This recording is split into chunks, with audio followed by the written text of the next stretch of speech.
Hey everyone. So let's talk about stories, because stories are in many ways how we make sense of the world, how we connect with each other, and frankly how we escape the sometimes overwhelming complexities of being a person. When we want to explore a story, we often face two main choices: watching the film adaptation or reading the original novel. Each has its own advantages and drawbacks, and the best option depends on personal preferences and how one engages with the content. Here's a comparison between the two, and it's a question I find myself pondering quite a bit, actually. It's not just about which is better, because better is such a subjective and often unhelpful metric, right? It's about what kind of experience you're looking for. I think about this a lot, especially when a book I love gets adapted, or when I discover a movie that's based on a book I haven't read. There's this immediate internal debate. Do I dive into the visual world someone else has crafted, or do I want to build that world myself, brick by metaphorical brick, through the author's words? Both paths offer unique journeys, unique ways of internalizing the narrative and its characters. It's like choosing between a guided tour and a map for independent exploration. Both can lead you to incredible destinations, but the experience of getting there is fundamentally different. And this difference, this tension between the director's vision and the reader's imagination, is what we're going to delve into today. We're going to look at how these two mediums deliver stories, what they ask of us and what they give us in return. Because ultimately understanding these differences can help us appreciate both forms more deeply, and maybe even help us choose which path to take when we're standing at that familiar crossroads of page or screen. So let's get into it. Okay, so first up, let's consider the sensory experience and the role of imagination. When you pick up a novel, you're essentially handed a blueprint. The author gives you words, descriptions, dialogue, but the actual construction of the world, the way a character's voice sounds, the exact shade of the sky, the layout of a room, that happens in this incredibly powerful, deeply personal space, your imagination. It's a co-creation, a partnership between you and the author. Every reader of The Great Gatsby, for instance, will have a slightly different J. Gatsby in their mind, a unique West egg, a distinct green light. This act of imaginative construction is, I think, one of the most profound joys of reading. It's an active, generative process that makes the story uniquely yours in a way that a visual medium, by its very nature, cannot replicate as directly. Then you have the movie. A film adaptation offers a sensory feast, a vivid, immersive experience that can be breathtaking. Directors, cinematographers, sound designers, actors, they all collaborate to present a fully realized world. You see the sweeping landscapes, you hear the score swell at a pivotal moment, you witness the actors embodying the characters with their expressions and intonations. This can be incredibly powerful, offering an immediacy and a shared visual language. Think of the first time you saw Hogwarts on screen, or the T-Rex in Jurassic Park. There's a kind of collective awe that movies can generate because we're all seeing and hearing the same meticulously crafted vision. It's less about building it yourself and more about being enveloped by someone else's fully formed dream. The trade-off, then, is between this deeply personalized imaginative act and the shared, often spectacular, visual and auditory experience. Reading allows, or rather demands, that you fill in the gaps, making the story an extension of your own internal landscape. Watching a movie, on the other hand, fills those gaps for you, often with stunning artistry and technical skill, but it means surrendering a degree of that personal creative control. Neither is inherently superior, they just engage different parts of us, satisfy different kinds of narrative hunger. It's the difference between painting your own picture and visiting an art gallery. Both can be deeply moving, but the engagement is distinct. Next, let's talk about depth and details, which is often a major point of contention, isn't it? When we say the book was better, a lot of the time what we're really getting at is the sheer volume of stuff that a novel can contain. Novels, by their very nature, have the luxury of space. An author can dedicate pages to a character's internal monologue, explore intricate backstories that span generations, weave in subplots that enrich the main narrative, or simply describe the texture of a curtain in painstaking detail if it serves a thematic purpose. This allows for an incredible depth of characterization and world building. You can live inside a character's head for hundreds of pages, understanding their motivations, their fears, their deepest secrets, in a way that is very challenging for a film to achieve in its typical 2-hour runtime. Movies, on the other hand, are often exercises in masterful compression. A 500-page novel has to be distilled into a 120-page screenplay. This inevitably means that scenes will be condensed, characters might be composited or cut entirely, and those beloved subplots or detailed internal struggles often fall by the wayside. It's not necessarily a failing of the filmmakers, it's a constraint of the medium. They have to make choices, often difficult ones, about what is absolutely essential to convey the core story and themes visually and audibly within a limited time frame. Sometimes these choices are brilliant, finding visual metaphors that capture pages of prose in a single shot. But other times, for those who love the book, it can feel like a significant loss, like seeing only the tip of a much larger, richer iceberg. So, the novel often offers a sprawling, detailed universe, a deep dive into the minutiae of its world and its inhabitants. The film, in contrast, usually provides a more focused, streamlined narrative, prioritizing visual storytelling and momentum.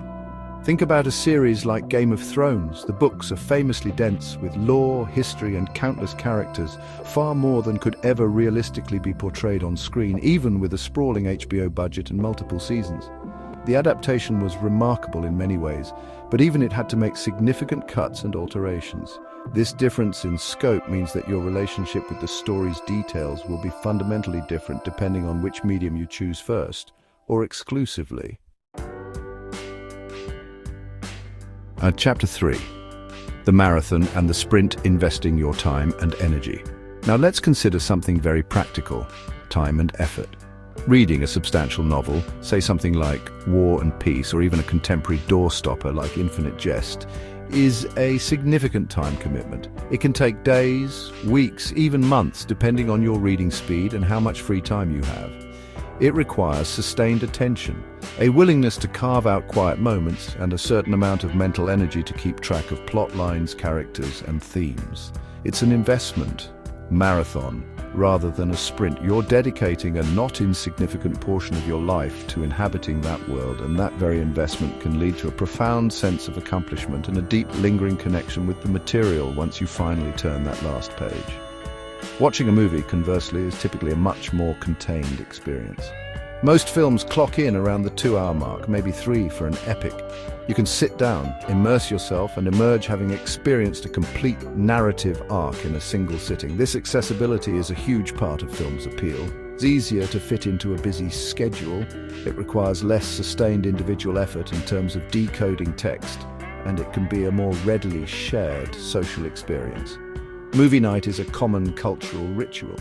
The effort is still there, of course. You're actively processing visual and auditory information, following the plot and engaging emotionally.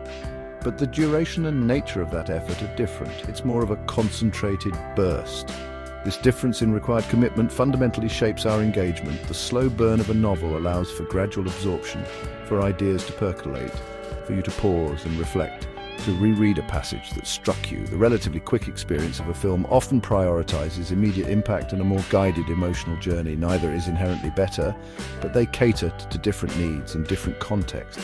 Sometimes you want the immersive, weeks-long journey of a complex novel, and sometimes you want the compact, powerful storytelling of a film that you can experience and discuss with friends that same evening. The cost in terms of time and mental energy is a crucial factor in which medium we choose and how we value the experience. Chapter 4. The slow unfurling heart versus the instantaneous punch. Let's delve into the emotional impact, because ultimately that's what stories are often about, right? How they make us feel. Novels, through the power of words, have this unique ability to create a deep, nuanced emotional connection that often builds slowly, almost imperceptibly. By spending so much time inside a character's thoughts, by understanding their internal conflicts, their hopes, their fears, expressed through carefully chosen language, we can develop a profound empathy. The author can guide us through the subtle shifts in a character's emotional state, paragraph by paragraph, chapter by chapter.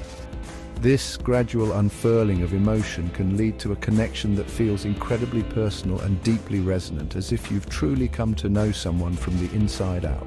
The sorrow, the joy, the anger, It's all filtered through your own interpretation of the text, making it your own. Movies, on the other hand, often deliver a more immediate, visceral emotional impact. The combination of visuals, music, and an actor's performance can create incredibly potent emotional moments in a very short span of time. A soaring musical score during a triumphant scene, the look of anguish on an actor's face, a beautifully framed shot conveying loneliness. These can hit you with an almost physical force. Think of iconic movie moments that bring tears to your eyes or make your heart race.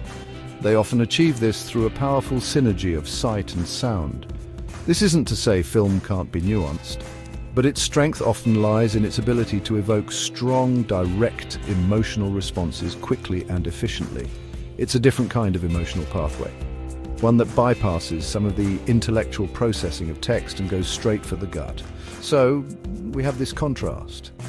The novel's power often lies in the cumulative, introspective, emotional journey, built word by word, fostering a deep, often quiet, understanding. The movie's strength is frequently in its capacity for immediate, shared emotional experiences, using the full arsenal of audiovisual tools to create powerful, sometimes overwhelming moments.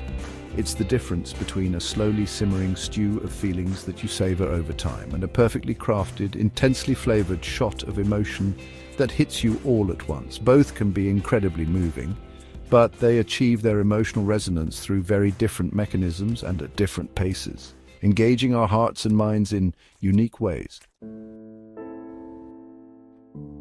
Chapter 5, Your Story, Your Pace versus the Communal Clock. Finally, let's touch upon flexibility and the nature of engagement. Reading a novel is an inherently flexible activity. You can read at your own pace, pausing whenever you like to reflect on a passage, look up an unfamiliar word, or simply take a break.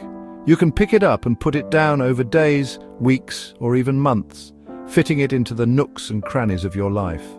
If a chapter is particularly dense or emotionally taxing, you can slow down. If you're racing towards a thrilling climax, you might devour pages in a single sitting. This self-directed pacing allows the story to integrate into your life in a very organic way.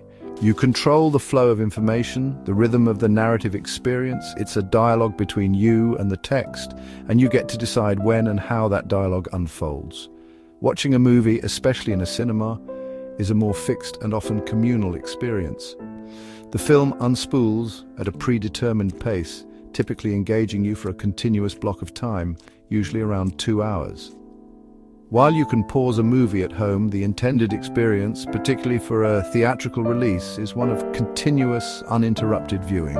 This creates a shared rhythm for everyone in the audience. You laugh together, you gasp together, you experience the narrative arc in unison. This shared, focused engagement has its own power, creating a collective experience that reading, a largely solitary act, doesn't usually offer in the same way. The director and editor control the pacing, guiding your attention and emotional responses through their deliberate sequencing of shots and sounds. This difference in engagement style is significant. The novel offers a private, adaptable journey where your individual rhythm and reflective capacity shape the experience. The movie often offers a more public, or at least externally paced journey, designed for a more concentrated and often shared period of attention. There's a certain freedom in being able to put a book down and mull over a character's decision for a day before returning, just as there's a certain magic in being swept along by a film's momentum in a darkened theatre, sharing that experience with others. It's about whether you prefer to navigate the story's current at your own speed or be carried along by its expertly crafted flow. Outro. So what's the verdict? Oh, spoiler, it's complicated. So after all that, which one wins the ultimate story showdown? Well, as is often the case with these kinds of comparisons, there's no single champion. It really does come down to what you're seeking from a story at any given moment. If you want a rich, detailed experience where you can immerse yourself in the nuances of character and world and actively participate in the creation of that world in your mind, then choose the novel. Its depth and the imaginative freedom it offers are unparalleled. It's a commitment for sure, but one that often yields profound rewards. However, if you prefer quick access to the story, if you crave that immediate visual and auditory excitement, that shared communal thrill, or simply want a powerful narrative experience condensed into a couple of hours, then go for the movie. Film adaptations can bring stories to life with a vibrancy and an emotional immediacy that is uniquely their own. And honestly, the best approach? If you have the time and inclination, try both to get a complete perspective. Experiencing a story through both mediums can offer such a fascinating insight into the art of storytelling itself, highlighting the strengths and limitations of each. Which do you prefer? And, more importantly, why? Have you ever felt that a movie didn't do justice to its book, or perhaps controversially, even surpassed it? Or maybe you found a film that led you to discover an amazing novel you wouldn't have found otherwise. Share your thoughts in the comments below. I'd love to hear your experiences, and don't forget to be awesome. I'll see you next time.